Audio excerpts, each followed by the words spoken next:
Okay, so today we are going to talk about somebody who is really obscure, the entity who is really obscure, but I owe him the video precisely because he helped me out a lot. I have to show you some pretty interesting things today in this clip. So, I am for a long time changing the trajectory of my work with the Jinn. Now, I have to define the word Jinn because a lot of the people who are watching this channel don't understand my definition of the Jinn, despite the fact that I keep, repeating my definition of the Jinn over and over again. I still get the messages all the time saying, so and so entity is not the Jinn, it is deity of so and so people, therefore you cannot call it the Jinn. Okay? In the scientific terms, within the Islamic and Judaic tradition, the Jinn is any etherical, invisible, non-angelic entity, right? So it is a technical term. It doesn't offend anybody. It's like saying bus is a vehicle, car is a vehicle, plane is a vehicle. Those are all vehicles, okay? So when I say that Shiva is a Jinn, what I am saying is that Shiva is non-angelic, invisible, etheric entity you can work with. I am not trying to humiliate him. I am not trying to belittle him. I am trying to inform you about his nature, and the reason why I consider all of those entities Jinn is when I started practicing Guyanese tradition, right? So Hindu Tantric tradition. Before I converted to Islam, I practiced Hindu Tantrism, right?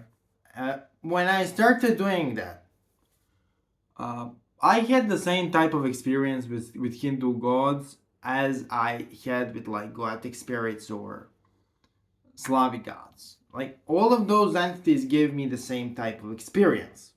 You know, I would feel the presence, the pressure, the density, the electromagnetism in the air. I would feel the same things. So I was like, okay, all of those entities from all of those different traditions are not the same consciousnesses, they are not the same individuals, but they seem to be the same type of existence. Okay? And so that's what I am doing. That's what I am saying, right? So Fiqitush is the Jinn, Paimon is the Jinn, Shiva is the Jinn, Svetavid is the Jinn. What I mean by that is all of them are invisible, energetic, ethereal entities we don't see, which we can work with, right? So that is what I mean. That is what I state. I don't consider them to be the same person. I don't consider them to be the same people. I consider them to be same type of existence, right? So after we got it out of the way, what I mean by the word Jinn, let's talk about King Fikos, right? Let's talk about Fiqitush, let's talk about who he is, let's talk about my experience with him. So, Fiqitush is pretty interesting character because he, by his own existence, disproves a lot of the traditional Solomonic narrative, right? So, what is the traditional Solomonic narrative? So, traditional Solomonic narrative is that, Solomon bound all of those 72 genies to the brass vessel and he threw them into the sea. And then the Babylonians picked up the brass vessel and the thing went out of control. That is traditional narrative. What is also a part of the traditional narrative is that Solomon used the binding of the 72 Jinn of the Goetia to complete the building of the temple. Right. So this is what is a traditional story you hear in Solomonic magic memoirs, right? So when you are summoning Belial, the traditional narrative is that Belial is one of the 72 Jinn who are bound by King Solomon to finish the Temple of Solomon, right? And Fiqitush is a spirit who basically is a part of all of that story, but he has a different version of the story, right? And I need to kind of explain what Fiqitush has revealed to me and other people through my work with him.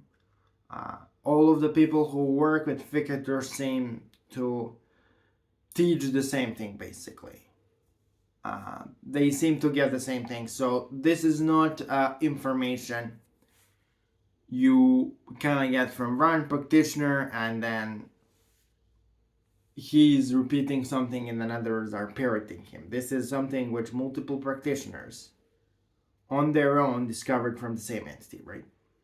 So what Fiqitush claims, or what Fiqitush states, is that the 72 spirits of the Goetia you find in the Lesser Key are actually not the spirits who built the Temple of Solomon, for two different reasons. One reason is that basically the 72 spirits in the Goetia are not the ones who participated in any building of any temple. They are the spirits who a character such as Solomon had to restrain in order to build anything. Right. And another part of the entire story is that Fiqitush claims, and he also provides a lot of the evidence for his claim, that Solomon as we know it, Solomonic tradition as we know it, never existed as we have it in the time of Solomon. He claims that it is a really complex development and that Solomon himself practiced a really different thing from what we know as Solomonic magic today. That what we know as Solomonic magic today doesn't have a lot of connection to what Solomon did. And Solomon wasn't as rich and powerful as people claim. He was, a lot of that was a legend.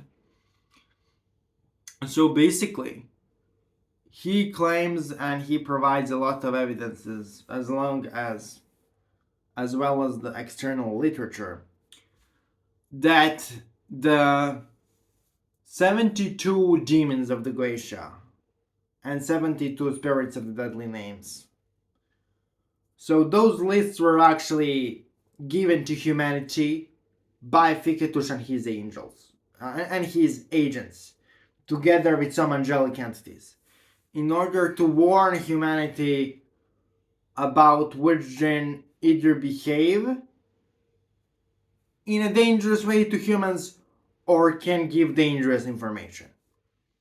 And so what Fiqitush states is that the 72 Goetic lists are the list of spirits you should avoid, right? So I don't necessarily agree from my personal experience with everything he says, right? You know, I personally, for example, think that the Paimon shouldn't be avoided because I work with Paimon, right? But what I have to agree with Fiqitush in this regard is that Paimon gives dangerous information out there. So it's not that he himself is trying to kill you, it's that he's gonna give you the dangerous information out. And there's no denial that the information Paimon is giving is dangerous. Like, I can't argue with that. That is not something I can oppose because it is true. Now, we're gonna talk about another part of the story of Fiqitush. So, originally, he was the Jinn who gave humanity lists of the Goetia, basically. And some of the older Solomonic texts state that Fiqitush is one of the Ifritic chiefs who gave the Solomon, together with Archangel Michael, the list of Jinn who give either dangerous or information or should be avoided outright. So, one of the abilities Fiqitush has, so he demonstrated 3 abilities. According to people who work with him, one ability is the ability to teleport objects. Another ability is the ability to teach you how to work with angels really efficiently, right? And the third ability is the ability to provide extremely protective and beneficial familiars to people. So those are 3 abilities he consistently demonstrated across different practitioners who work with him. Now, this entity isn't commonly known, so there is not a lot of people I know who work with Fiqitush, but I can give my personal anecdote regarding the work with Fiqitush. So, I started mastering the Bharatiya Conjuration and working with Fiqitush myself. And in the middle of that work, I was reading another book by Didivek Shadrach, Knowing Magic That Works. And I was reading a portion of the book where it teaches you how to get a Jinnic familiar, how to go on a retreat and get a familiar. And as I was reading that portion of the book, the spirit came to me. Okay? I am not going to name the spirit. It was a familiar. Like it was a lower ranking designated spirit. And he presented himself as a servant of Fiqitush King of the Ifrits, right? And basically he told me that he will protect me from now on as a friend. So he never asked for any worship or anything. He was just like, my king sent me here to be your friend and to protect you from stuff. And if you accept, I am doing that. And he never asked me for any offerings. He never asked me for anything. He was just like, I was ordered to help you out by my king. You are building a relationship with. That's a command I got. Here is what I'm gonna do. I'm gonna protect you, right? And so basically, on that trip, he protected me later on from a really dangerous situation. I almost died, and if it wasn't for them, I would die there. And the entity was really helpful, and he helped me out. And he did it like twice. Now, this is not on a level Paimon did it. They literally didn't save my physical life, but they helped me out of 2 really, really, really difficult situations, right? What makes this really impressive is that I barely worked with Fiqitush until that point. Like, I barely knew the entity, I barely made any contact, I barely did anything. I barely knew what I was doing, right? So Fiqitush is a really secretive entity, and I am not sure will I be allowed to publish any kind of a tutorial on working with him. Will he let me, right? Because the thing is, if Jinn told you not to say something, you better shouldn't. Because if you do, you are going to get beaten up. Now, I am certain that Fiqitush is not going to harm me, but he will not take it lightly if I say it. Because obviously, there is a reason why he told me not to say a lot of the things he's teaching me publicly, right? The difference between Fiqitush and many other Jinn of the Goetia, which are not related to him, is that celestial Jinn and Jinn who are not known as infernal do not want to be out there that much. They want to be left alone. Now, I talked to Fiqitush specifically, do you want me to make a video? And he was, okay, I would like you to make a video. But this is the anecdote you can share, and those are the things you cannot share. So I think this is a limitation on what I can say. Like, this is the maximum amount of info what I can say. I think if I said more beyond this point, it wouldn't really be good for me. But I will say the last thing I am allowed, which is, if you want to contact Fiqitush, you need to go into the dark room and you need to carry a white cloth and you need to sprinkle yourself with a lot of well smelling odors, and then you have to call him by name, by the power of the divine names you are skilled with, and that is a way you can call him, right? The thing about Fiqitush is that he answers to the Berhatia, but he also answers to the other divine names. Berhatia seems to be the most effective, especially the older versions. I think this is the maximum I can say. This is basically what I agreed to share regarding how to contact him and how to connect with him. Now, he seems to be connected to the Jinn of Ashkelon conjurations as well. Ashkelon conjuration is a conjuration I mastered around a year and a half ago. The energy of Ashkelon conjuration is pretty similar to the energy of Berhatia. Those two conjurations seem to type into the same thing. But regarding Fiqitush, he seems to be the most secretive out of all entities I am summoning. I think I already reached the amount of information I am allowed to say, but I will say one more thing, right? So Fiqitush is one of the celestial Jinn. What I mean by celestial?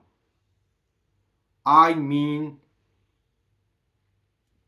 that his energy is not as dark and oppressive as the energies of the Jinn of the Goetia. His presence tends to incite happiness and other positive emotions.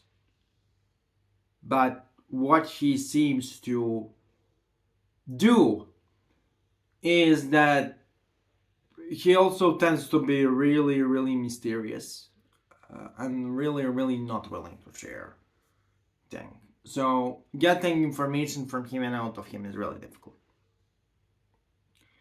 He is not hands-on, but when he gives you the information, it will be effective. What is also a thing is he refuses to fulfill material requests of people. That's something he told me outright. I am not here to make you rich or something. I'm here to actually teach you the things I think you should know. And that is really anything and everything I can say about Fiqitush specifically. I can say some other things, which I think that I am allowed to say. So there is a piece of information out there that Shamchoresh is dead, that the Jinn Queen of Jupiter is dead. Now, there is a confusion regarding is Shamchoresh dead, because a lot of the practitioners state that he is dead. when you call Sham Choresh, nothing will show up, right? But people who claim that don't necessarily understand a lot of things, as far as I am aware. So basically, let's say that you are reading through a grimoire and you are encountering the Jinn King Maimun, right? So the thing is, Maimun is not the name of the one Jinn. The Maimun is the name of a tribe, right? Paimun is not name of the one Jinn. Paimun is the name of the city of Paimonia in the Jinnic world, right? So a lot of those names of the Jinnic kings are actually the names of the tribes. So let's say that you are calling Shamchoresh. A lot of people are going to get a contact because a lot of Jinn from Shamchoresh's tribe are still alive. So obviously they're gonna respond to what you are calling. You're gonna get some kind of a response. Is Shamchoresh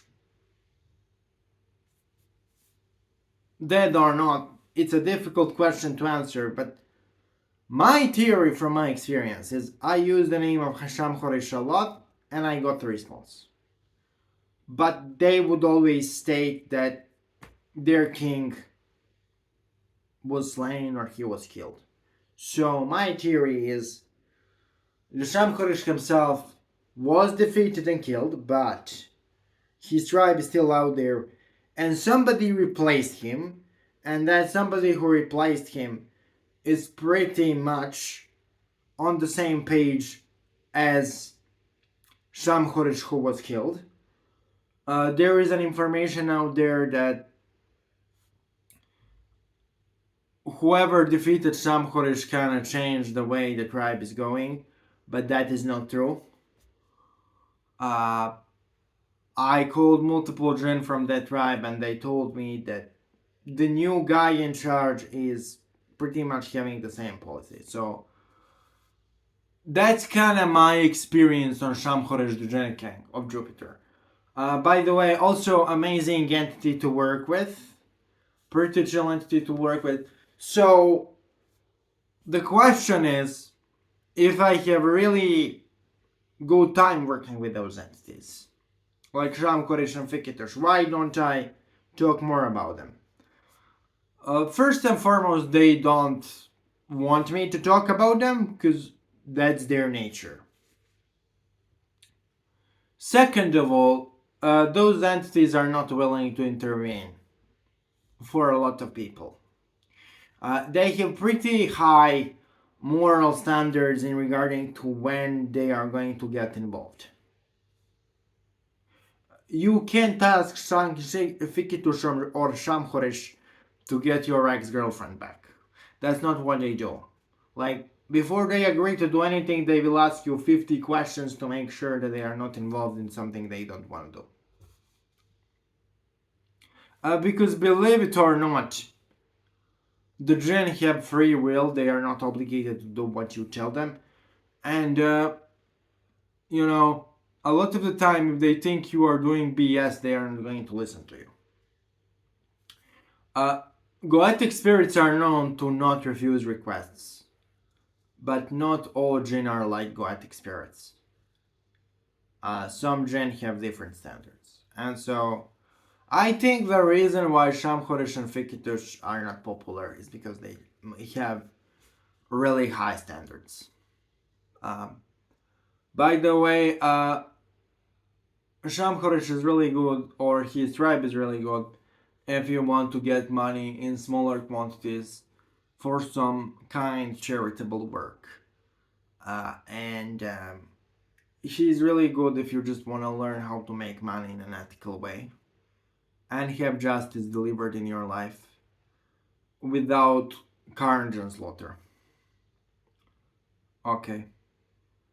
If you want more content like this, support me on Patreon and subscribe to the channel. And talk to you soon, ladies and gents.